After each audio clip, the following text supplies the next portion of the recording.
네. 어떠십니까? 참선하시니까 다들 얼굴을 안 보여주시는데 어떠세요? 이 스윙을 꾸준히 하시는 분들도 계시고 어쩌면은 참선을 하는 거는 자주 안 하시는 분도 계실 텐데 여러분 앉아 보시니까 어떠세요?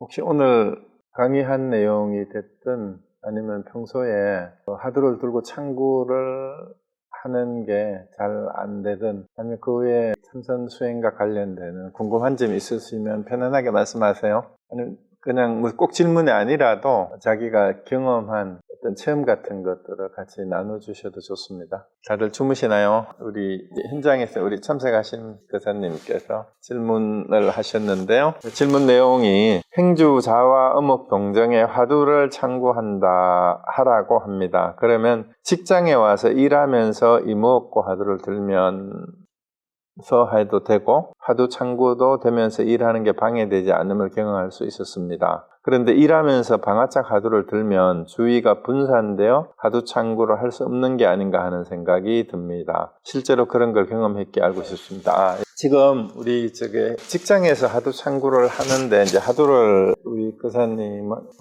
많이 투과를 하셨어요. 그런데 일을 하면서 이목구 화두를 들 때는 화두 창구가 잘 되면서 일하는데 방해가 되지 않는데 방아착 화두를 들면은 주의가 분산이 된다 이렇게 말씀을 하셨어요. 그래서 일단 이목구 화두는 여러분이 잘 아실 거예요. 시신마라고 하는 화두인데 이것이 무엇인가는 매 순간순간 일어나는 일에 대해서 거기에 집중을 해서 반성하는 그걸 살펴보는 게 되니까 아마 집중하기가 쉽고 일을 하면서도 그 화두를 들기가 쉬웠다라고 오히려 일하는데 방해가 되지 않고 화두 창구도 동시에 된다라고 이렇게 말씀하신 것 같은데 이라는 화두는 어떤 화두냐 하면은요 조주 스님의 제자 중에 엄량존자라는 분이 있었어요. 그래서 엄량존자가 질문을 한 물건도 가지고 오지 않았을 때는 어떻습니까? 이렇게 물었어요. 한 물건도 가지고 오지 않았을 때는 어떻습니까? 하니까 조주 스님이 내려놓아라 그랬습니다. 그러니까 엄량존자가 한 물건도 가지고 오지 않았는데 무엇을 내려놓으란 말입니까? 하니까 엄량존자가 그러면 짊어지고 가거라. 이 말에 엄량존자가 크게 깨달았다라는 그 내용입니다. 그래서 이게 어쩌면은 화두를 저도 그랬고요. 저하고 같이 화두 공부를 하시는 분들한테는 화두를 점검을 하고 나서도 끊임없이 시간이 있을 때마다 짜투리 시간도 좋고 일하는 시간 중에도 할 수 있으면은 공을 들이라 그랬어요. 공을 들이는 거는 그걸 반복해서 되뇌이는 거예요. 그리고 단순하게 반복해서 암기하는 게 아니라 그 이치를 그 순간에 그대로 적용을 시켜보라는 얘기예요. 그런데 이목구 화두는 지금 말씀하신 것처럼 직장생활이나 일을 하는 중에 일상생활 중에서 무슨 일이 나든 이것이 뭐지라고 바로 돌이키기가 쉬운 게 질문이 간단하니까. 근데 이제 방아착 화두는 지금 말씀드린 것처럼 앞에 스토리를 다 외우려고 하면은 공을 들이는데 어쩌면은 분산이 될 수도 있어요. 그래서 방아착 화두는 공 들일 때는 그게 아니라 할구만 내려놓으라 했을 때 뭘 내려놓게 해야 되는 어떤 일을 하면서 무슨 생각이 일어났을 때 그걸 내려놔야 되는 거예요. 내려놓으면 됩니다. 그냥. 그래서 같이 일하는 동료가 무슨 말도 안 되는 소리를 한다. 그럴 때 어떤 생각이 지금 왜 저러지 하고 했을 때 왜 저러지 하고 일어나는 생각을 내려놔야 되고요. 그 다음에 주의가 분산이 된다고 하셨는데 오히려 일할 때 주의가 분산되는 그 주의를 내려놔야 돼요. 그래서 방아착이나 어쩌면은 수미상공이 일상생활에서 공들이는 게 더 어려울 수도 있어요. 그래서 그 수미상공안을 공들일 때는 어떤 생각이 일어났을 때마다 내가 생각이 일어났구나 하고 알아차리는 거예요. 이게 위파사나하고 거의 유사합니다. 수미상공. 그러니까 방아착도 마찬가지예요. 방아착을 할 때도 일상생활 중에 어떤 상황이 일어났을 때 그 상황에 대한 내 생각이 일어나잖아요. 그 생각을 내려놓고 그 상황을 그냥 지켜봐야 됩니다. 그래서 방아착은 그렇게 공들이면 될 것 같아요. 그래서 그 문제를 전체를 반복을 하시려고 하지 말고 내가 무슨 생각이 일어났구나? 내려놔야 되겠구나. 내려놔라. 내려놓는 데 초점을 맞추시면 될 것 같습니다. 체형을 다르게 생각하지 마시고요. 제일 쉽게 경전에서 예를 드는 게 여기서도 몇 번 나왔는데 바닷물하고 파도를 생각하시면 됩니다. 물을 체라고 한다면 용은 바닷물이 출렁이는 게 용이에요. 그러니까 바닷물이 잔잔할 때도 있고 파도가 크게 칠 때도 있지 않습니까? 그런데 용은 어떤 외부의 상황하고도 관계가 있어요. 바람이 불면 파도가 크게 치잖아요. 지진이 와도 쓰나미가 몰려오고. 그렇지만 하나다라는 얘기는 파도가 칠 때든 잔잔할 때는 바닷물의 성질 자체가 변하지는 않잖아요. 바닷물이라는 속성 자체는. 그래서 용은 그때 조건이나 상황에 따라서 변화한다라는 거예요. 쓰임새가 다르게. 그런 뜻입니다. 그래서 체용이 그러니까 본체의 그 본성이라는 측면에서 그걸 보는 것을 체라고 하고, 그것이 그때 상황에 따라서 변용되고 움직이는 모습, 변화하는 모습을 용이라고 생각하시면 됩니다. 참선을 해보셨어요? 어떻습니까? 참선을 해보셨어요? 아니, 옛날에 수미상공한 답을 하셨는데 대답하신 거 기억하세요? 그 억지로 제가 막 해보라고 하셨잖아. 근데 그 답을 안 잊어버리고 기억을 하고 계세요? 그거를 그 수미상공한 문제를 다시 되뇌이면서 답을 한번 계속 되어보세요. 그게 그 답을 몇 번이고 자꾸 되뇌어 봐야 돼요. 그러고 나서 정보 스님은 수미산하고 방아차, 좀 전에 말씀드렸던 하두를 같이 들라고 얘기를 했어요. 같이. 그래야 생각이 일어나고 방아차에서 내려놓으라 그러잖아요. 생각이 일어나는 걸 알아채고 생각을 내려놓는 걸 같이 할 수가 있어요. 방아차하고 수미산하고 방아차가 같이 공을 들여야. 그래서 우리 형님은 수미산공안을 대답을 하셨으니까 방아차 하두는 금방 하실 수가 있어요. 답을 똑같아요. 문제가 없으면은 제가 다시 보내드릴. 문제가 없어요? 우리 원고를 우리 서장 원고 처음부터 보셨나요? 받아보셨나요? 이 앞부분에 수미산하고 방아차 하두를 제가 정리해서 올려드린 게 있으니까 만약에 다시 찾기가 힘들고 다시 문제를 참고하시고 싶으면 제가 카톡을 보내드릴 테니까 다시 한번 수미산공안 다시 한번 점검을 하시고 방아차 하두도 답을 해보세요. 그러고 나서 또 다른 하두를 계속 하셔야 되고, 오늘 내드렸던 하두 같은 것들, 특히 성색이자라는 하두는 정말 끝내주는 하두예요. 이게 어떤 사람들은 이 답을 하고도 이거를 이해를 잘 못하는 사람이 있더라고요. 그러니까 답은 얼떨결에 해놓고, 그게 뭐냐 하면 제가 오늘 설명한 데에 다 있어요. 답을 하신 분들은 잘 들어보세요. 답을 했는데 옥피리가 뭔지 매화가 뭔지 답을 하셨잖아요. 그 얘기가 뭐냐 하면은 여기 전문염송 본문에 소리의 형상이 도리어 두 글자 되어 눈 가운데 모래임을 깨닫지 못하는, 이거를 두 개를 나누어서 보면 그렇게 돼요. 근데 왜 옥피리가 그거고 왜 매화가 답이 그건지는 그 질문하는 자리나 그렇게 답하는 자리나 그게 같다라는 얘기예요. 그러니까 또 옥피리 매화는 뭐고 옥피리가 뭐니까 옥피리는 또 옥피리고 매화는 매화고 또 따로 놀면 안 된다 이 말이에요. 그렇게 답하는 그 자리가 그 자리고 묻는 자리가 답하는 자리고 그 자리가 그 자리라는 얘기인데, 이제 또 황학노전 지역종의 강송을 낭매우로다 하는 것은 예를 들면 체는 체형으로 물었으니까 질문하고 답하는 그 자리는 체인데, 용은 말로서 나오는 게 황학노전 지역종의 강성을 낭매하다 하니까 우리가 공짜기 박자를 맞춰야 되잖아. 질문하니까 답을 하는 거고, 그 질문과 대답이 용이죠. 그러니까 그런데 사람이 다르지만 질문하는 사람의 그 마음이나 답하는 사람의 그 마음을 떠나서 따로 있지 않잖아요. 그 마음을 체라고 하는 거고, 그 묻는 곳, 여기서는. 근데 그거를 비유로 하는데 체가 뭔지를 밝혀야 될 때가 있고, 답을 할 때 용이 뭔지를 이렇게 나누어서 그렇게 얘기를 해야 될 때도 있다 이 말입니다. 그래서 체와 용을 답을 하는 것을 그때 상황에 맞게 대답하는 게 용이고, 그리고 그 바탕에서 어떻게 대답을 하든 그 질문하고 묻고 답하는 자리는 다를 바가 없다라는 걸 아는 게 체를 아는 거예요. 그래서 이런 하두를 하고 공을 들여야 3, 4하합을 통해서 모든 현상이 이루어진다라는 것까지도 이해를 하기가 쉽고, 그 다음에 우리가 왜 자꾸 대상 경계에 끄달린다, 대상 경계에 빠져있다, 여기도 아까 대상 성색에 들어가가지고 거기서 벗어나려고 한다, 우리가 사는 모습이에요. 사실은 이게 이 부분이 뭐냐 하면은요, 그 중간에 온몸이 스스로 본인이, 그러니까 우리가 원래 석가나 달마와 다름이 없는데, 우리 본성은 본인이 철저히 보지 못하고 투과하지 못하니까 온몸이 소리와 형상 속에 들어가서는, 이 말이 뭐냐면 우리가 일상생활 중에 색신양 미처법이라는 대상 경계를 자꾸 보고 거기에 집착을 하고 지사 선택을 하고 한다라는 그 얘기예요. 그래서 거기에 대해서 분별하고 거기에 대해서 생각을 자꾸 일으키고 하는 게 소리의 형상 속에 뛰어들어가서 그 속에서 벗어나지 못하고 자꾸 거기서 벗어나려고 하는데, 거기를 들어갈 필요가 없잖아, 소리의 형상을 따라가지 않으면. 그런데 거기에 들어가가지고는 세상살이가 육경으로 이루어지잖아요. 우리가 알고 있는 게 육경이잖아. 색성량 미처법, 보는 형상, 소리, 맛, 그 다음에 촉감, 느끼는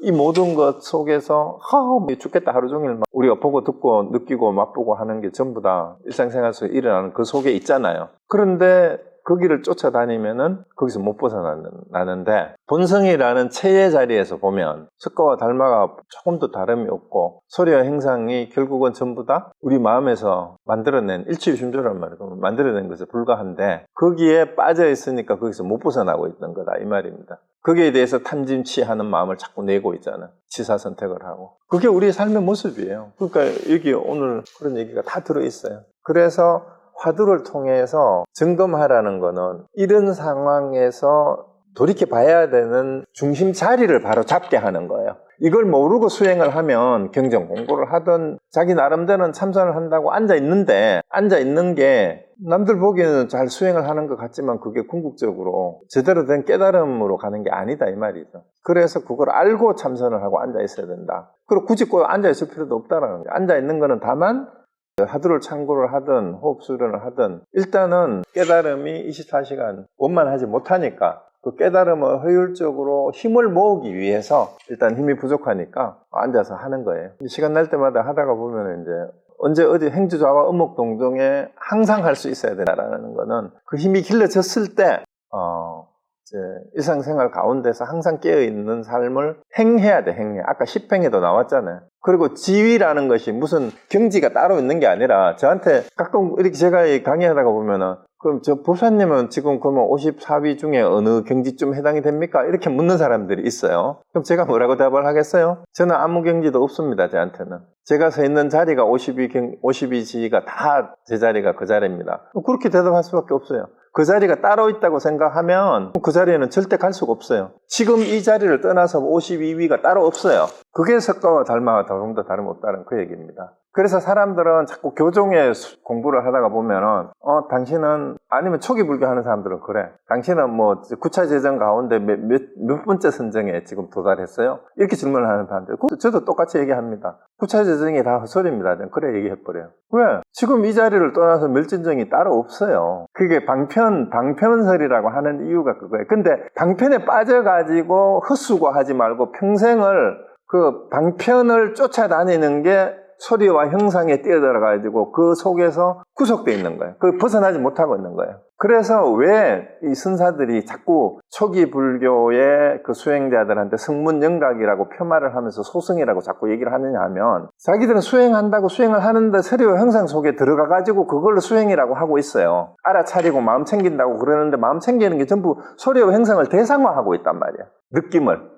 사념처를 하고 있다면 신수신법을 하면서 뭔가 느낌과 마음과 현상을 자꾸 대상화하고 있어. 대상화하고 있어. 이게 대종고가 그 묵조선을 비판하는 것도 바로 그 부분이에요. 그거를 살피고 염하고 있는, 싸띠하고 있는 걸 싸띠해야 돼요. 싸띠 그러는데 싸띠에 빠져 있어. 싸띠 하는 걸 싸띠 해야 되고 위파사나 하는 걸 위파사나 해야 돼요. 그게 메타코그니션이에요. 위파사나에 대한 비파사나. 가나선 해도 마찬가지입니다. 그래서 왜 여기 오늘 결론이 왜 담년이라고 이름을 지어줘 놓고는 담년도 없다 해버리잖아. 고금도 없고 분보와 성윤도 없고 얼음도 없고 고향과 식구도 생사도 없고 담년이라 이름도 없고 담년의 체도 없고 담년의 용도 없고 이렇게 담년을 이야기하는 자도 없고 담년을 설한 것을 받을 자도 없는데, 그래서 내가 당신 이름을 담년이라고 지어주는데 이 이름 받을 거야 말 거야? 마음에 듭니까? 이렇게 이제 묻는 거야. 이 호를 이렇게 지었는데, 그래서 이렇게 됐을 때 이 호를 짓는 것이 헛되지 않고 이 호를 받는도 헛되지 않을 거다. 어떠냐, 마음에 드냐 이 말이에요. 이 호가 담년이라는 호를 받으려면. 그럼 모든 분명히 대부분이 담년만 그런 게 아니라 뭐 여러 가지 뭐 본명이 별 희한한 거 다 있잖아.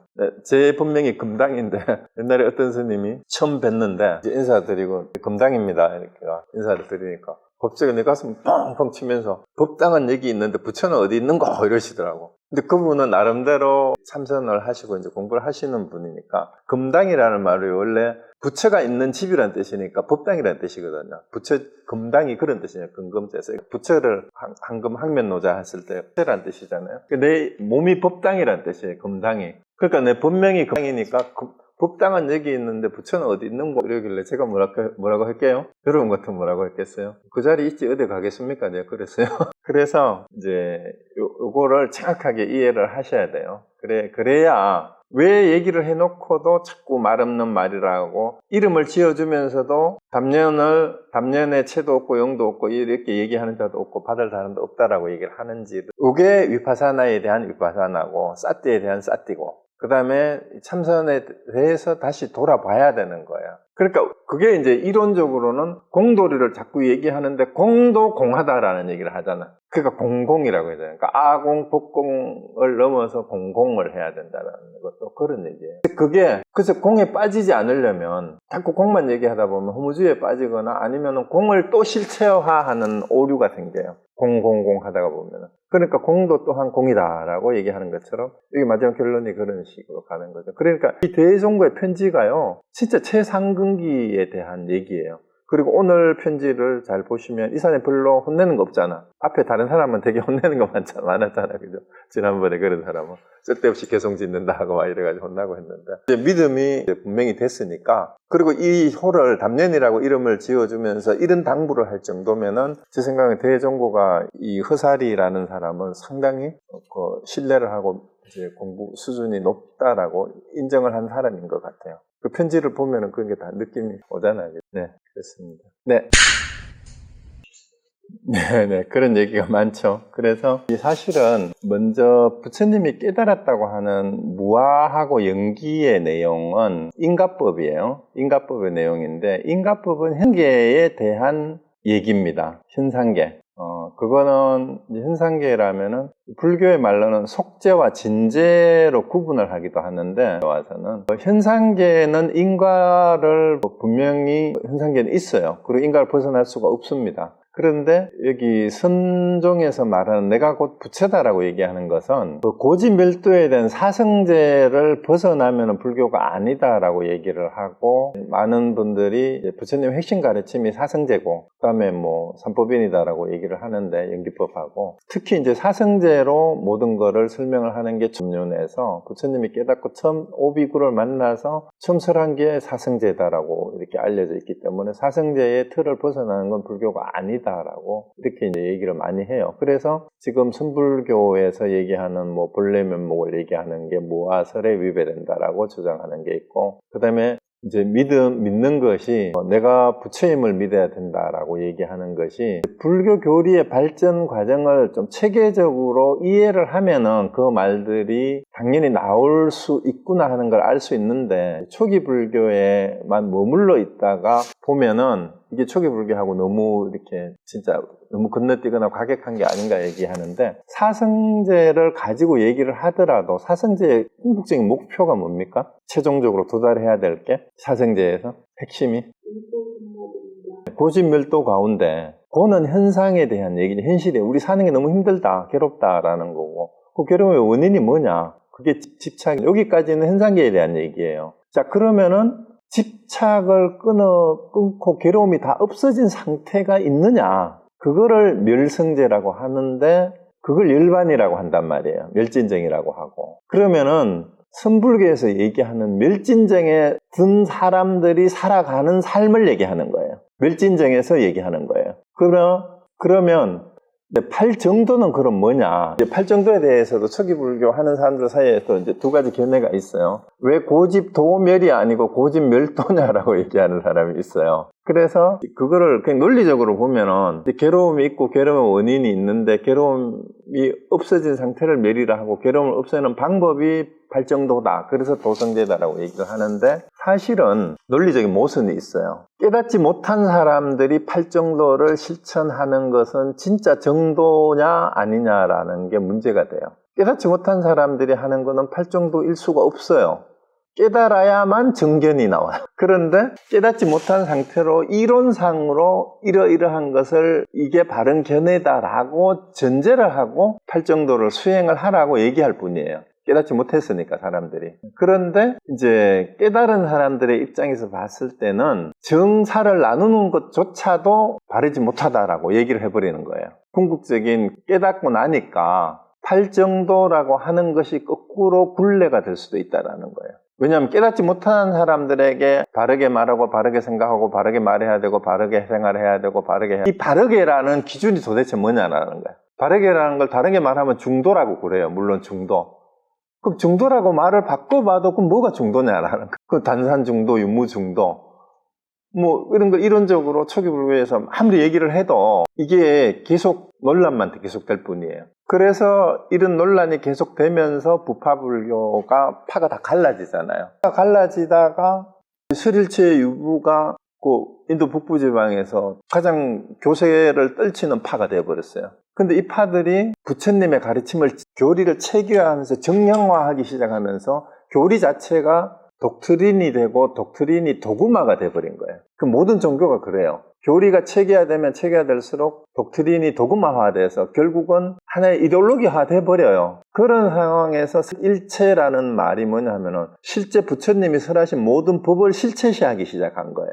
본문, 부처님이 법이라는 말을 여기서 이해를 제대로 해야 되는데 법은 우리 생각으로 뭐뭐라고 규정한 게 법이에요. 임지개범이라고 한자로 그렇게 번역을 하잖아. 뭐뭐 테두리를 분명히 구분할 수 있는 거. 그게 법이에요. 법이 다른 게 아니라. 그래서 부처님이 뭐뭐다 설명을 했으니까 뭐라고 말씀하셨다라는 게 데피니션이 돼버리면 그게 부처님의 가르침이 하나의 법이에요. 근데 여기서 우리가 현상이라고 하는 법하고 이거하고 다르지 않아요. 사실 뭐뭐라고 규정한 게 법이에요. 그 부처님이 가르침을 뭐뭐라고 규정을 해서 정량화하니까 이것이 전부 다 부처님의 말씀하신 모든 용어가 전부 다 하나의 규범으로 딱딱딱딱딱 이렇게 분류가 되면서 이걸 고정관념화 시켜버린 거예요. 그래서 설일체 유부에서 아공, 무한은 인정을 하면서도 부처님이 설하신 일체 모든 법에 대해서 법은 있다라고 얘기하기 시작해요. 그게 아공 법유예요. 근데 이제 다른 파에서 봤을 때 이거 아닌 것 같은데? 이거를 주장하고 비판하고 대놓고 비판한 게 이제 반야사상가들이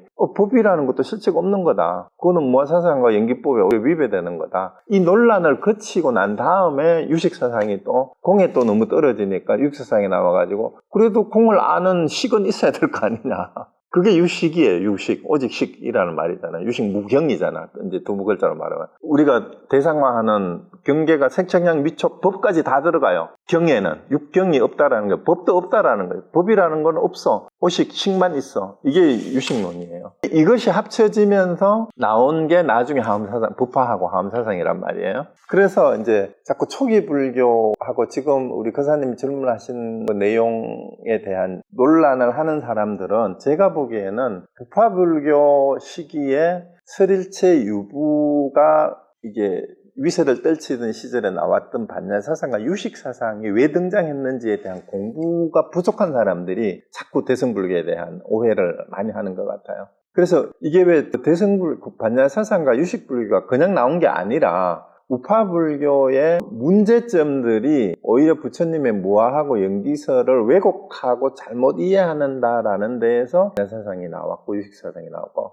그 다음에 하엄사상은 그러고 보니까 공사상에서는 일체를 부정해버리는데 유식을 거쳐서 하엄사상에서는 그럼 유식에서 하엄으로 넘어가는 게 어떤 거냐 하면은요 오직 식만이 있다고 했을 때 일체 유심조라는 말을 잘 생각해 보세요. 이게 왜 함경으로 연결이 되는가 유식사상하고 오직 우리 마음이 지은 바가 현상이라는 거예요. 법이라는 거예요. 그런데 마음이 지은 바가 현상이면 함경에서는 그렇다면은 모든 것이 마음이 지은 바이기 때문에 일체 모든 것이 다 그대로 100% 긍정을 해버려요. 일체 모든 것이 진리가 아닌 바가 없지. 그 공사상에서는 모든 것이 다 부정이 돼버렸다가 절대 부정에서 절대 긍정으로 넘어오는 게 사상이에요. 근데 선사들은 그럼 뭐냐 하면 이게 선불교가 대두하게 된 거는 이렇게 반야하고 유식하고 한 초기 불교, 우파 불교에서 이런 논란을 쭉 거치는 과정에 이게 또 법화하음 사상과 함께 중국 불교에서 기복신앙이 또 엄청나게 교세를 떨쳐요. 기복신앙은 요즘으로 좀 저기 무슨 종이죠? 연불종 중에 어느 쪽에 해당이 되나? 어쨌든 네, 천태종은 이제 법화종 쪽이고 이러면서 정토종 쪽으로. 이렇게 되니까 선사들이 봤을 때 이 대승불교도 두 가지 폐단이 생긴 거예요. 너무 한쪽으로는 원래 대승불교가 등장하게 된 부파불교가 너무 이론적으로 거기 번잡해지다. 이거를 그런 거 아니다라고 간략하게 잘라버린 게 반야사상인데 다시 유식하고 하음, 법화 하음으로 오면서 또 복잡해지니까 이제 이거 너무 이론적으로 갔다. 그 다음에 한쪽이 정토종 쪽에서는 너무 이게 기복신앙으로 다시 부상을 숭배하는 완전히 우상숭배 쪽으로 사실 가버렸죠. 이 두 개를 다 아니다라고 얘기한 게 선종이에요. 둘 다가. 그런데 선종이 부정하는 것은 그 앞에 있는 다른 불교들을 다 부정하는 것이 아니라 원래 이러한 사상이 드러내고자 했던 본래 이치를 정확하게 오히려 그 뜻을 살려내고자 한 거예요. 그래서 선사들이 경전을 자유자재로 인용을 하잖아요. 금강경도 인용을 하고 부파행도 인용을 하고 함경도 인용을 하면서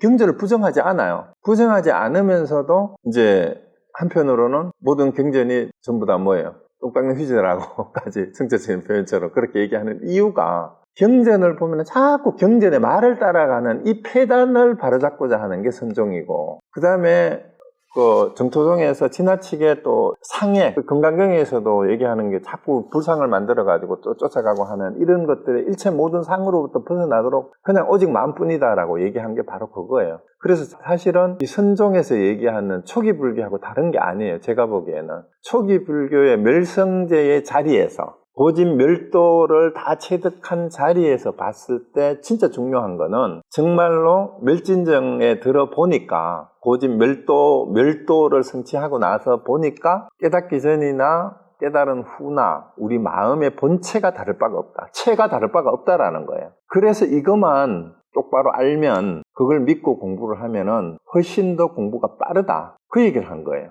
그게 선사들이 내뱉은 한마디로 그냥 이렇게 하는 거다라는 거죠. 그래서 이런 과정이 선사들이 그냥 이런 얘기를 하는 게 아니에요. 그러니까 어쩌면은 불교 2600년의 전체 역사를 다 꿰뚫고 있는 분들이 야, 제대로 깨달으려면 가장 쉽고 빠르게 가는 방법을 알려줄게. 그렇게 얘기한 게 저는 선종에서 그런 표현이 아닌가. 저는 그렇게 생각하고 있어요. 그리고 실제로 해보고 나니까 초기 불교의 내용이 틀린 게 없어요. 그리고 초기 불교의 내용이 현상계에 대한 내용이라는 거 하고 궁극적인 깨달음의 세계하고는 다르다라는 걸 이해를 하셔야 돼요. 그래서 연기법이 12연기법 얘기하고 있는 건 현상계가 허물이다라는 걸 지적하고 있는 것이지 우리가 어떻게 왜 번뇌망상과 착각 속에서 사는가를 가르쳐주는 거예요. 이게 12연계를 한마디로 얘기하면 전부 다 착각이야 이 얘기예요. 무명 때문에. 그러면은 무명이 아닌 게 뭐냐는 12연계 가르쳐주지 못하잖아요. 무명이 아닌 거. 중도를 얘기하지만 그럼 진짜 중도가 뭔데? 라고 얘기하는 겁니다.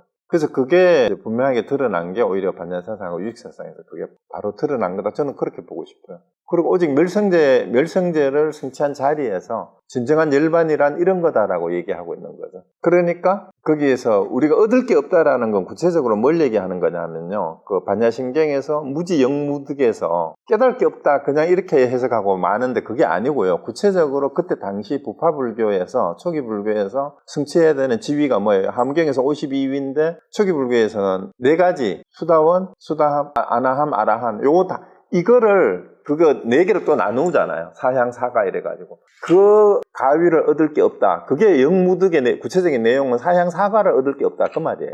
그 건강경에서도 그 얘기 계속 하잖아요. 아라한가를 얻었다고 할 수가 있느냐, 아라한가를 진짜 얻었다면 진짜 얻었다고 할 수 없습니다. 이 얘기를 계속 하잖아요. 그게 건강경하고 반야신경이 초기 불교의 그 내용을 다 구체적으로 겨냥을 하고 있는 거예요. 초기 불교에서 얘기가 됐던 얘기가 건강경에서 계속 반복돼서 나오잖아요. 왜 사상을 가지면은 보살이 아니냐라고 얘기하는가 하고, 사상이 그거잖아요. 아상, 인상, 중생, 수자상의 내용이 초기 불교 이후에 그 부파 불교에서 그 초기 불교를 잘못 이해한 내용의 오해의 내용을 바로잡는 내용이거든요. 그래서 제가 생각하기에는 그 초기 불교 하는 분들이 건강경하고 반야신경을 이해를 제대로 못해. 왜 건강경하고 반야신경이 나왔는지. 그런데 정작 지금 초기 불교 한다는 사람들이 보는 참고서가, 니까야를 직접 보는 분들도 많이 계시지만은 그 니까야의 아비달마 논서에 근거하고 있어요. 지금 위파사나 하는 분들 대부분이 니까야를 본다고 하는데 니까야를 보는 게 아니고 니까야에 대한 해설을 부파불교에서 해설한 걸 보고 있다고. 아비달마 불교. 그게 청정도론이나 또 그 뭐지? 또 하나가?